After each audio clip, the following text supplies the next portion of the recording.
Hey there, Movie Club. It's Tyler, just checking in real quick before we dive into the episode. I wanted to let you know that this movie does unfortunately feature a number of scenes and thematic elements that are not only problematic and insensitive, but they can also be triggering to some people. We here at Three Films and a Podcast want to make it clear that while we may speak about the movie in an overall positive light, we absolutely do not condone domestic abuse, sexual abuse, misogyny, racism, homophobia, or any other form of oppression or hate speak. We recognize that we have a platform, as small as it may be, and we want to use whatever influence we have to help make the world a better place for everyone that lives in it. So if you or anyone you know are struggling with abuse of any kind, domestic abuse, sexual abuse, whatever it is, please know that there is help available. You can reach out to your immediate circle, or there are some, national programs that can help you out. One of which is the National Domestic Violence Hotline. They can be reached safely and anonymously at 800-799-SAFE. That's 800-799-7233. Furthermore, this movie depicts scenes of suicide and depression. So if you or anyone you know is struggling with suicide, depression, or suicidal thoughts, please reach out to someone. There's always help available. If you don't feel comfortable reaching out to people in your immediate circle, you can reach out to some anonymous programs out there. One such national program is the National Suicide Prevention Lifeline at 800-273-8255. All right, everyone, take care of yourselves, and let's dive into this week's episode. He gets very cryptic like that. He talks about shit like, he's like, Kevin, if a big snake gives birth to a little snake, what is that little snake going to grow up to be? And I was like, a big snake? He's like, right, and that snake gives birth to a little snake. What's that snake going to grow up to be? And I said, big snake. He said, exactly, you got to know who your father is. And I'm like,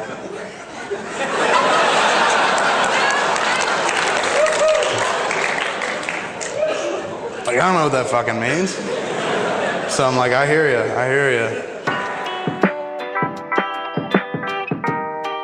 Three Films and a Podcast has no claim of ownership on any film footage used in this episode. All film footage is owned in its entirety by the copyright holders and is used solely with the intent of film criticism, commentary, and education under fair use law. And just like every car in Too Fast, Too Furious, this podcast contains spoilers. Enjoy.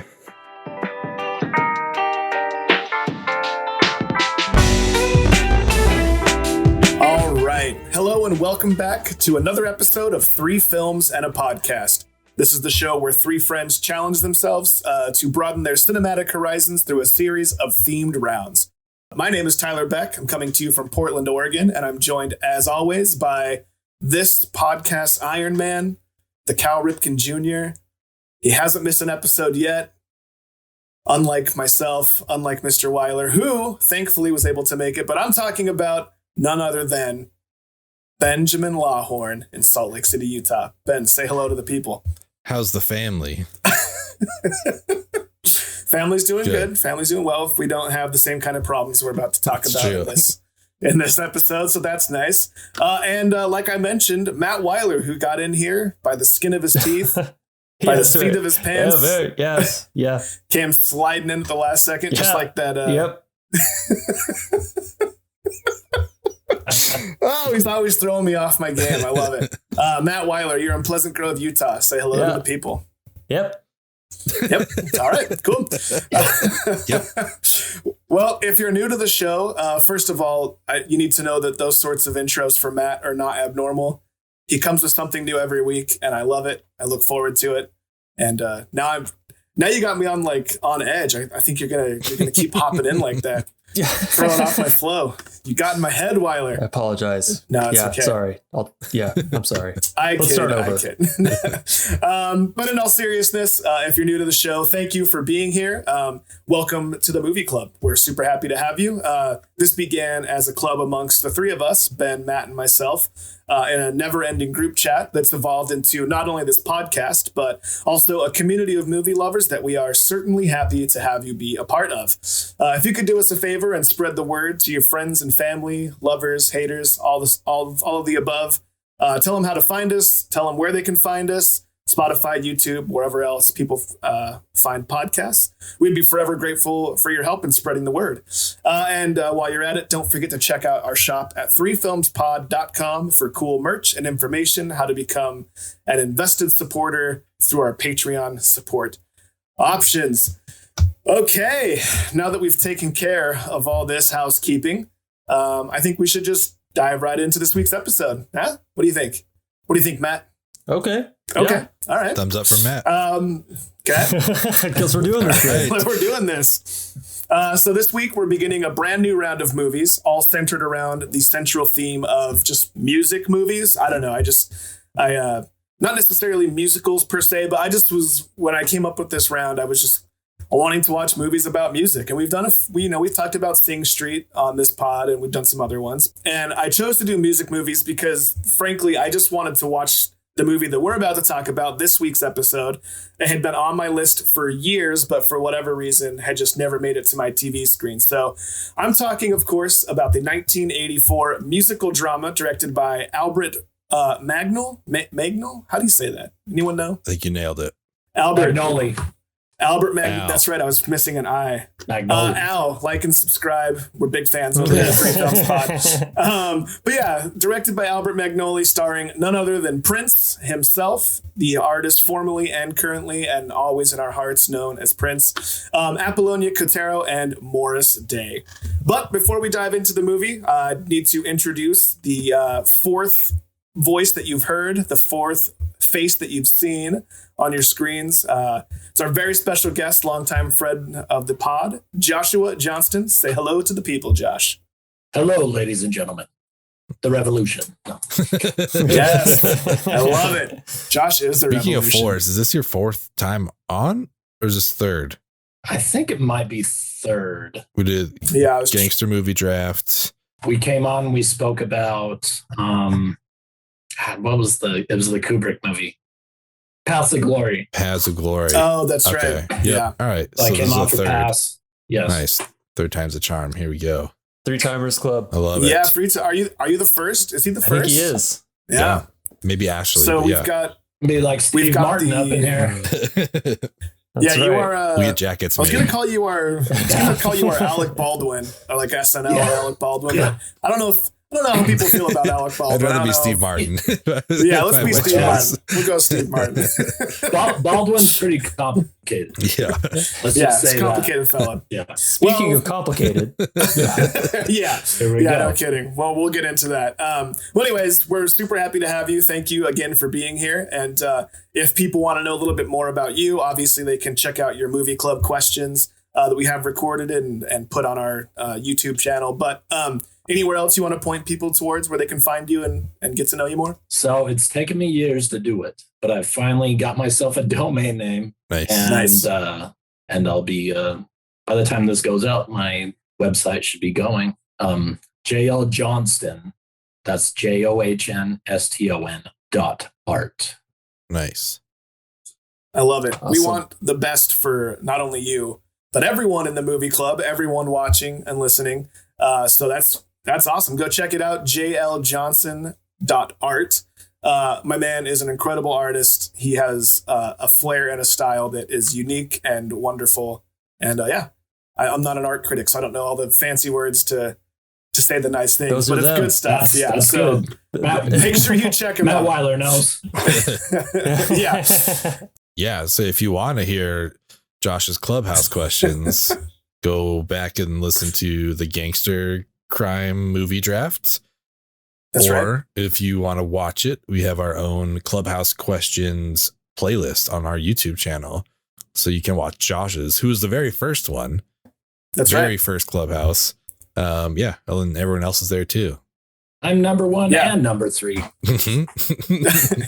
Yeah, go check it out if you haven't. It's super fun to hear people's answers to these things. My favorite, well, maybe not my favorite, but it's so interesting how different everyone's answers are. You know, Yeah. we talk about it all the time. There's no crossovers, so I love the like I really do think of this as a club. So it's just like, oh man, like it's just cool to hear everyone's experiences, and it just makes me remember how, why we love these things so Yeah. much, you know what I mean? And without any further ado, I think we should just dig into this thing before we just bore our listeners with our tales of movie going Tell us about your day, Josh. Yeah. But in all seriousness, Josh, why don't you start us out with like just a quick synopsis of the movie, like maybe just the IMDb description or something brief, and then tell us your personal experience with the movie and your overall like spoiler-free impression of the movie. Yeah, I've actually got one written out. It looks somewhat brief, so I'll just I'll rattle this off real quick. Okay. Aspiring musician Apollonia arrives to the scene to do whatever she's got to do to make it at the famous First Avenue in Minneapolis. And it's straight dog eat dog. Our protagonist, the kid, played by his royal badness Prince, is being razzed nightly by the opposing artist Morris Day and the Time. There's also infighting amongst the kids' band, The Revolution, due to the kid's inability to take on some collaborative efforts from his bandmates. The club owner, Billy Sparks, is ready to cut The Revolution from the lineup, citing that they seem to be drawing a smaller crowd with their experimental sexual presentations. There are conspiring efforts to replace The Revolution by Morris Day and his new project, starring an all-girl band called Apollonia 6. The competition is fierce, and Apollonia is the trophy to be won.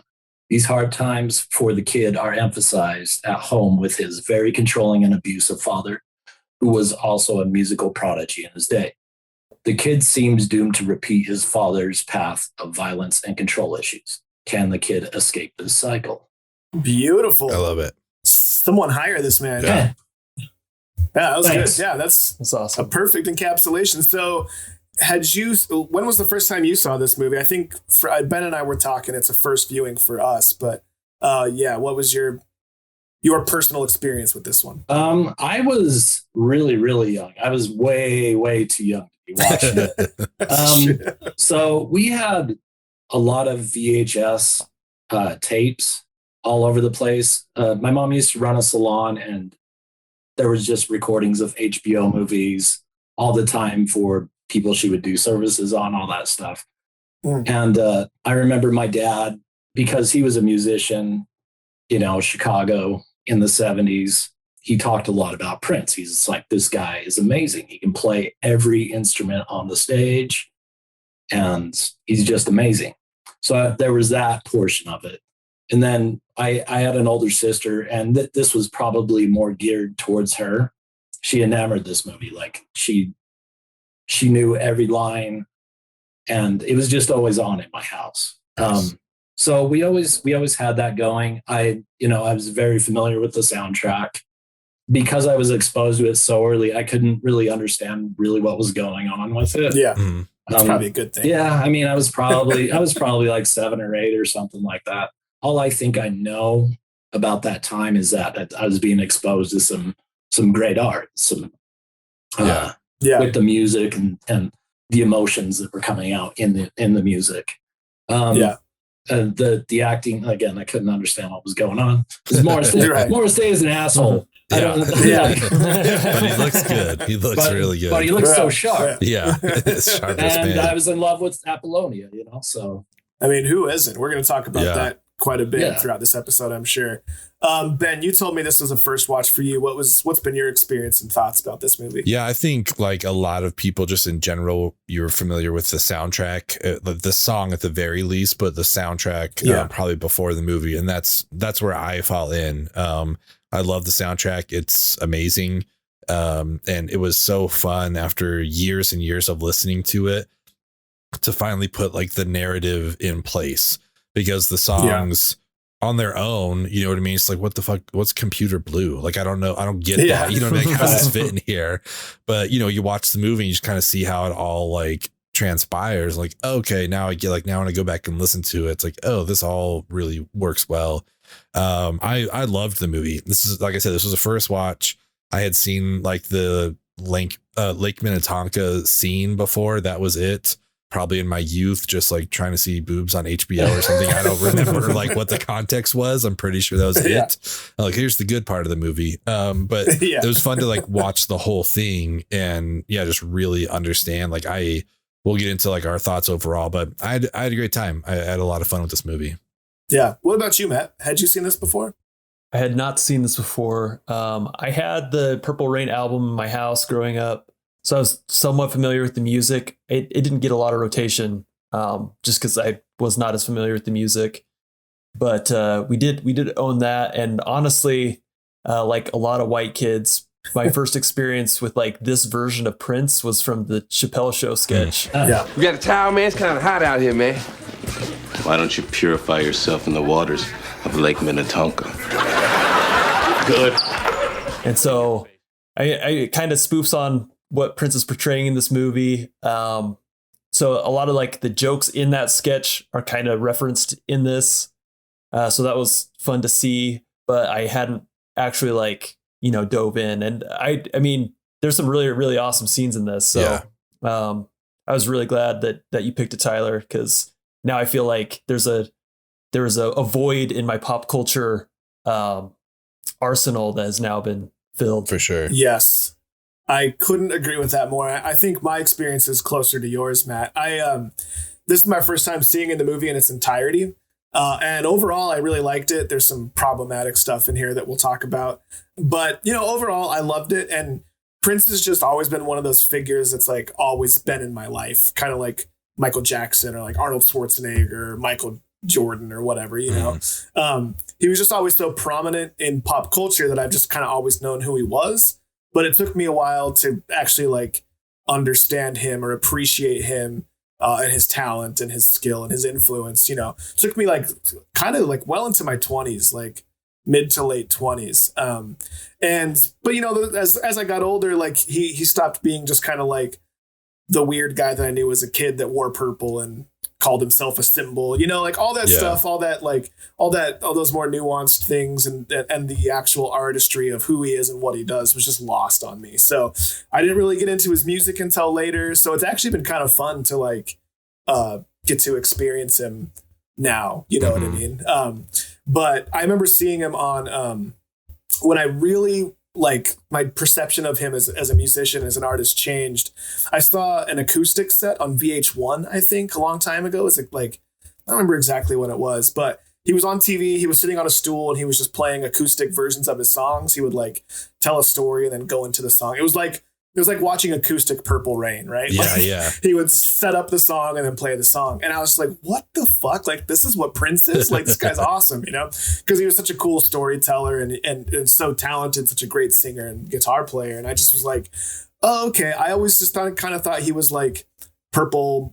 And by saying just purple Michael Jackson, that's like no shade to Michael Jackson, obviously. But I just like, he was just like a weird pop star, I didn't understand him as an artist really. So anyways, all that to say, like, it's been fun to go back and sort of discover him. And even there's a few songs in this movie that I don't think I'd heard before. And it was really cool to experience them then. So I don't know. I guess that's all I could really. I think one of my biggest regrets in life, my Rushmore regrets here is, before I got a job at the airport, I worked at some coaching sales place, whatever. But Prince was touring, I believe, for the Musicology album, like in 2004 or something like that. And the guys that I worked with were like, hey, we're going to go see Prince. Do you want to come? And I was like, no. I was like, I don't need to, like, I can just listen in 1999. Like, it's fine. You know what I mean? Like, I don't need to do that. And now, especially after watching this and just like some of his live performances, like that's the biggest, like, you idiot. Like, why didn't you go see that? Like, it would have been amazing. It's just like, one of these opportunities that obviously will never come back. So that was, I don't know, but that just showed like my limited understanding because I didn't grow up in a household that like had this music at all. I kind of had to, and I don't have any siblings. So I'm like trying to discover stuff on my own. So like when I'm like, oh, Prince, this guy is cool, and yes, people have done this for 20 years. Like, welcome to Earth. You know what I mean? It's like, we all like Prince now. So that's definitely on my Rushmore of regrets is not going to that Prince concert. I was actually lucky enough to see him. Oh shit, that's awesome. So we got to. It was when he was touring with the New Power Generation, which I was less of a fan of, but I was just like, this is one of the things I should be doing. Yeah. And I think he was short. He was touring with Shaka Khan. Oh man. Whoa, that's cool. Nice. And it was at the E Center. It was like one of the first concerts there. And I was like, it doesn't sound that great in here. Yeah. I'm pretty disappointed in like the sound quality. You're already an arena snob. Yeah. At that time, I was just like, what? All this stuff is. Yeah. Like, I'm glad like all of us in the great. Valley understand that. Like, oh, the East Center sucks. Like, it's so bad for me. Like I saw a few concerts there. It's always bad.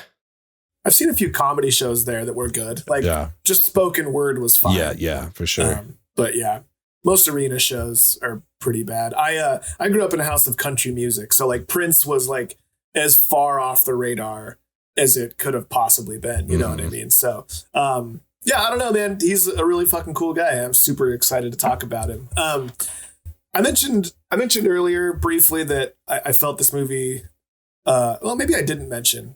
Anyways, I felt like there was despite loving this movie so much, I felt like there was a few shortcomings to me.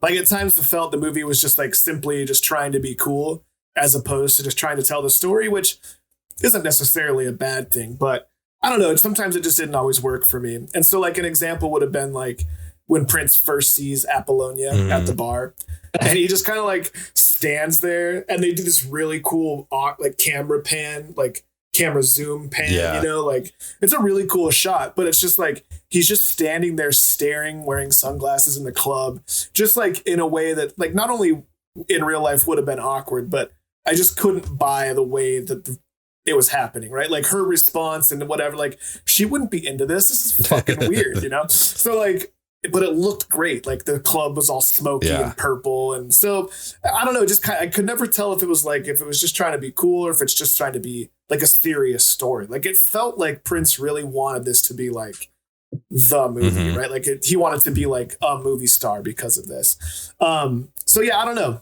I just felt like it just could never decide what it wanted to do. And I kept asking myself, like, is this movie just bad enough to keep it from being good, like quote good, or is it just good enough to keep it from being like bad? And is it just like, is this simply just a movie for him to like put himself on screen and put his music, showcase it on screen? Or like, have I completely missed the boat here? Josh, what do you think? Yeah, I definitely feel like this was a way for him to showcase his abilities to people that were a stranger to it. Because I think he made like 5 albums before this.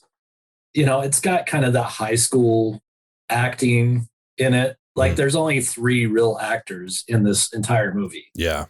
And it's Apollonia, it's Clarence Williams III, and his mother, which I can't remember her name.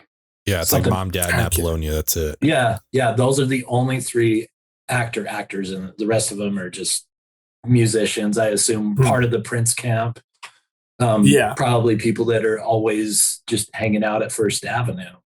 And it does have like that high school quality to me. But where I think it shines is, and where that emotion comes out is when he's performing. Like he's like, right. He's like, this is how I can tell my story. And you're like, okay, well, you could have done that in other movies and just did that. And he did do that, but those movies sucked. Yeah. Yeah. I mean, the Prince Cinematic Universe, the PCU was really... It's a tough hang. Oh, man. You barely get through the Bat Dance video, like... And I have the same director, like... Yeah, did he like become his manager? Yeah, he was his manager. Yeah, he was his manager at some point, and then I think he did Tango and Cash or some shit like that. Nice. But yeah, what do you think, Matt? Like, what were they trying to do here?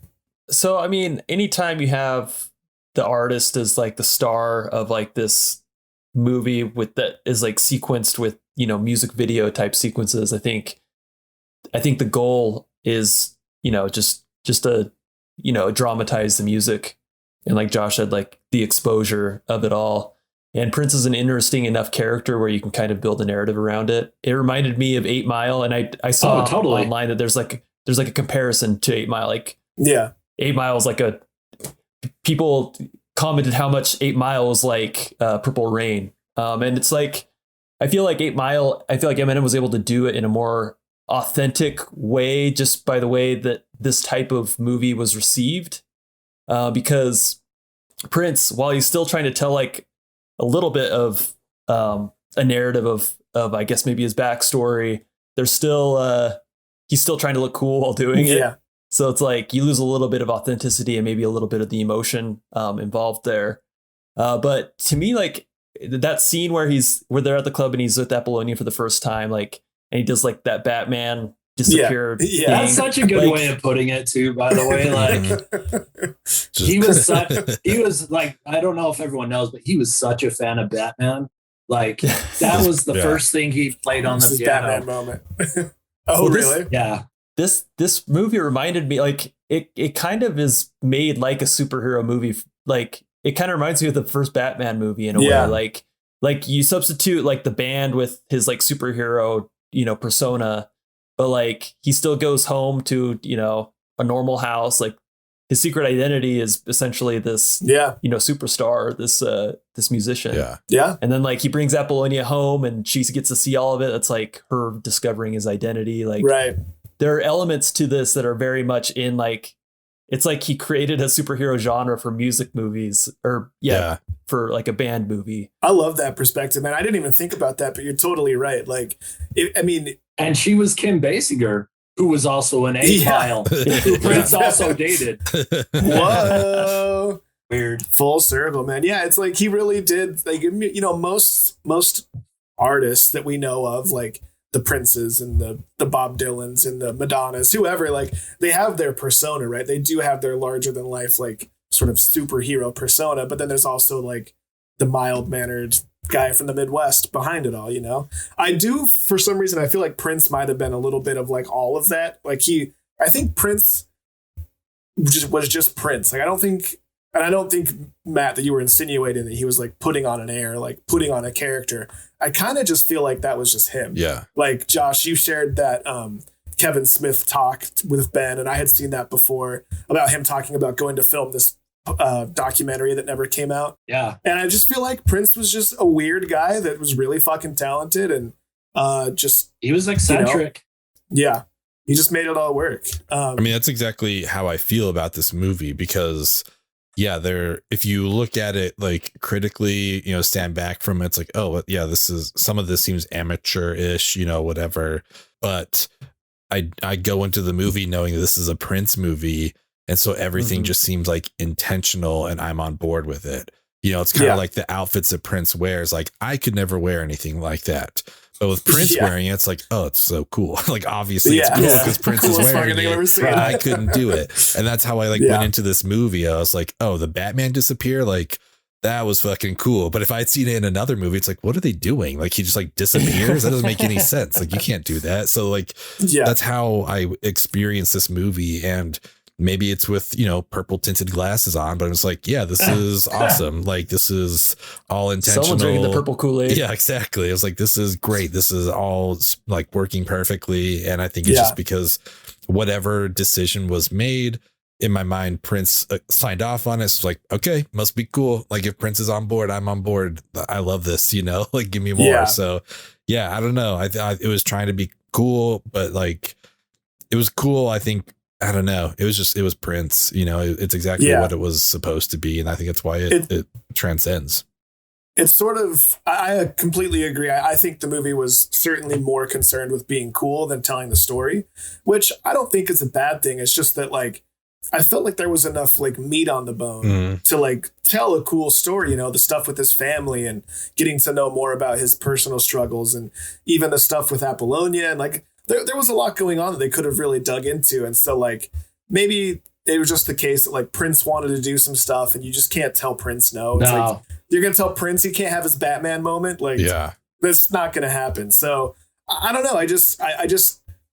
I feel like maybe they could have just told the same story, but just cut out some of the stuff. Like if it's just about having Flash and being cool, like just show me the cool stuff then. Like, I don't need to watch you like intimidate Apollonia. I don't need to watch like the domestic violence and all that stuff. Like I don't know, man. Show don't tell, or or tell don't show. I guess like just tell us that your life sucks, and we'll buy into it. We're here to.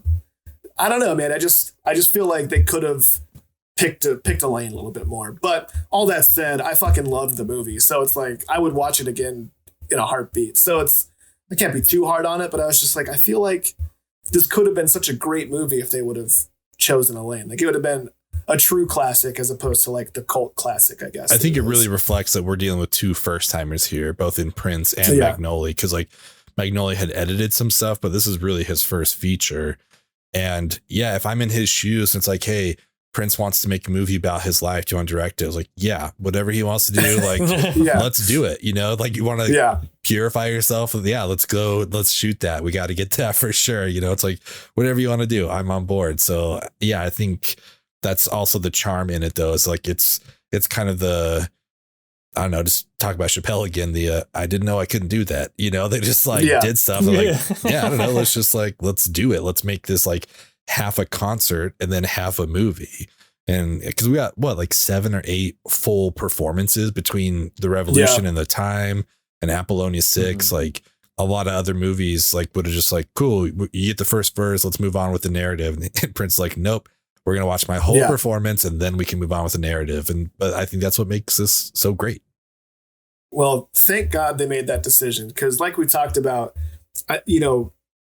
probably the best part of this movie is watching those performances. Yeah. Which kind of led to one of the bigger problems I had with the movie. And it's just, in the plot of the movie, one of the problems that the kid is facing is that no one seems to like his music. Like the club is going to take his featured spot away from him because he's not pulling in the crowd. Yeah. They're going to give his spot to Morris Day or Apollonia or whoever. But I just couldn't buy it because it's fucking Prince, man. And those performances were unbelievable. Yeah. Like we see him play a handful of songs, and then even before we see him play Purple Rain, and each time we see the Revolution, it's incredible. And the whole time I'm just like, there's no fucking way that this band is too bad to play at this club. And so I just was like, did that work for you guys? Or am I just like being too nitpicky or what's, I don't know. Yeah. I mean, Prince is the obvious draw to the club. Yeah. Yeah. Like it ain't Morris Day. As much as I like Morris Day, it's like the girls are falling all over themselves to get to this little man, like he's something about him, something about the music, something about the whole persona, the whole Batman Joker thing of it. Like he's this really eccentric guy that isn't used to hearing we can't do that or no. Like he just has these strange things that he does, and people are into that shit for some reason. And he's like, this is me. I own it. I'm gonna do it. And never mind the Kenny Rogers looking bouncer, like Apollonia, you're gonna be into me because all these girls are into me. Yeah. So I watched a lot of the behind the scenes stuff. That Kenny Rogers bouncer was at the Purple Rain premiere. I really think he was just the bouncer of the club, and Prince brought him to the premiere in LA, which was awesome. And also while watching this, like Ashley and we're talking, like this guy Prince is like always been authentically himself. Like I think we can watch this now and you see this guy who's in heels and a blouse and whatever, and right now it's like, cool, great, that's awesome, whatever. To do that in like 83, it's just like, man, this is like, I don't know, I feel like this was like challenging a lot of people probably, but he was always himself, which I loved. I think that was great. As far as the question is concerned, this is exactly where, for me, the ties, the parallels to 8 Mile come in, and maybe it's because we know how great of a rapper Eminem is. So you're watching this movie and you're like, okay, this guy's awesome. Like, obviously he could handle any of these people. I think 8 Mile maybe does a better job of making him not seem so polished from the beginning. So it feels like there's a growth throughout the movie. Like the confidence and stuff like that. Whereas in Purple Rain, like there's no lack of confidence for 1 second in this movie. It doesn't seem like it. It's just like, no, I'm going to fucking own this stage and either you guys are going to like it or not. But that's to me where the parallels for 8 Mile came in, and at least watching it, which is knowing that like behind the scenes, like in real life, both these people are great. So it's hard to believe that they wouldn't have been drawing the crowd. And like to that point, like again, watching this behind the scenes thing, the director was like, this is such an 80s quote, but he was like, I knew this was a section where I needed a montage. That's how he like started this line. It's like, yes, this is an 80s movie for sure. But he reached out to Prince like, hey man, we're going to do this montage. Can you get me like a song for it? Like, just, he's like, oh yeah, I'll whip something up. Literally the next day he sends When Doves Cry to the guy. Like that, it was meant as a montage song. That was it. And then like it sat like number 1 for 10 weeks straight. And I was just like, wow, what the fuck? This is a montage. Like he just wrote it in a day. Like, all right, well, you need a montage. That like, fucking song is so great too. And it's amazing. It's so good. Like I guess the director. There's no bass line. Maybe I'm just too demanding. Maybe I'm just like my father, too bold. There's no bass line on it too. And he just told him like, this is gonna be telling like your parents' story, like all this kind of stuff, but we just need like some music to go with it. And then he wrote like When Doves Cry, and it's insane to me. Like my first thought was, I think my whole life I would have said Eye of the Tiger is the best montage song ever. But now knowing that When Doves Cry was written for this, I was like, that's hands down the best montage song of all time. I don't think you can beat that. It's insane that was just written as like oh yeah, I'll get you a filler song. But that just speaks to the fact that you're watching this movie and you're like, they're really talking about not having the revolution anymore. Like this is, I can't believe that. That's crazy to me. It's to really like suspend your belief, as far as like, all right, well, I guess we need some sort of conflict in the movie that's not at his house, and this is it. But I don't know. And it just seems like it would have been, when you put the parallels to 8 Mile, it seems like it could have been such an easy fix. Like they could have just made it more like 8 Mile. He's trying to earn his spot into the club as opposed to hold his spot. Like that's a simple, and maybe that's just Prince's like, no, fuck that. I own the stage. I start owning the stage and I keep it. Who knows? Yeah. Or even just like have him come in not as Prince, not in those outfits. You know what I mean? Like just like regular like clothes. Dude. Yeah, exactly. Yeah, he's just the kid playing. Yeah, because that's what he feels he needs to do. It's like, here's where we cut the pirate shirt. Yeah, and now like, oh, you know what I need to really inspire me? But it's like then he can channel his real inner self, and then that like gives him the confidence to like, cool, we're gonna do these songs or whatever. But he's Prince from like just second one, and so it's hard to like disconnect from that. Matt, do you agree with all that, and if not, like, you better tell us yes. why. I mean, what would you have done to fix it? For me, like to cite Ben earlier, the whole Prince of it all kind of made like the believability like not really matter. Like I understood the narrative that he was telling, the trouble at home, and I kind of cited the authenticity that we see in 8 Mile, is executed better than it is here. Because I do think he's trying to be cool. I think he's trying to be Prince, like, while also telling this part of the story. But like the whole Prince of it all kind of, just worked for me. Like it didn't matter. Like, it's like having, I don't know. Like you couldn't have Michael Jordan be in a movie and, he's like not going to make the basketball team, He's like, he literally didn't. That was his genesis. He's like dunking on dudes and like doing his Michael Jordan stuff in his prime. And there was like, we just don't know if you got it in you, Michael. But the fact that movie exists and it's Purple Rain is actually kind of cool to me. Like, you have peak Prince and he's almost going to lose his job. Yeah. So, I don't know. I liked it. Yeah, I agree with you. Like, the thing is despite these issues, I just had to, we had to talk about something here. Yeah. Because despite all this, I couldn't stop watching it, and I would watch it again right away, like I said earlier. So I just thought it was funny. Like, I just loved the idea that Morris Day was supposed to be the alpha here. Yeah. And it's like, he gets played played out of the building in the first scene. You know what I mean? Like, Jungle Love's great, and the performance was cool, but come on, man. Like, it almost felt like they did I felt like they were kind of aware of that too, though. Like in that very second musical number where she's like at a table with Morris and he's playing that number like directly at her. And he's like basically ruining the date, like completely. I can't think of a better term than cock block, but that's essentially what the song is doing. And no better scene for that, But he owns that so much. And that's where we're supposed to believe, like, I don't know, he still might get the boot from the club. It's like, no, he had the whole club just like engrossed in that story, in that song and stuff. And you're just like, I feel like this one, there's obviously a lot of parallels to 8 Mile, but I think the inverse here is that in 8 Mile, I was more concerned with his music career, whereas this one I was more concerned with like his like home life. I feel like that was the drama that I was like actually thinking about. Like I never, obviously there's like, we all know how it ends. Like they're not going to not have Prince there, but that was never a draw for me. I'm like, oh man, the tension here is gonna be great. It's like, you might get the boot from a girl group that just started like a day ago. Like, I don't think they're really going to get rid of him, but the home drama for me, that was the stuff that really kind of like caught my attention. And like, that's what made me feel, in this movie.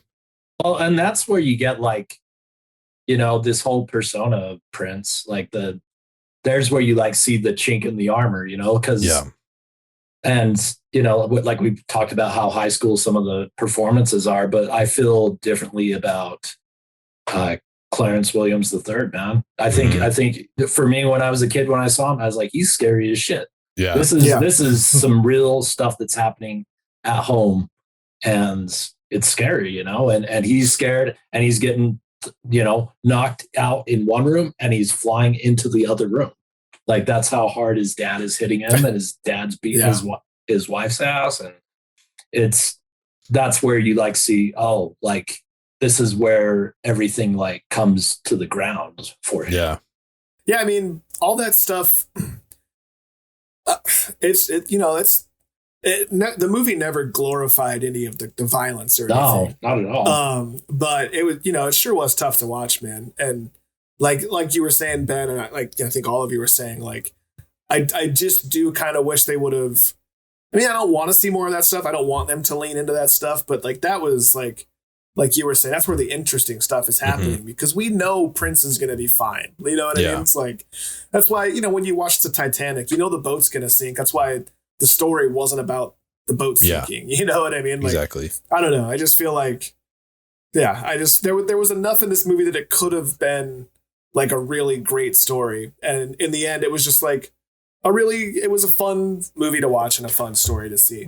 I just like that idea as your elevator pitch for Titanic. Like, man, the boat sinks.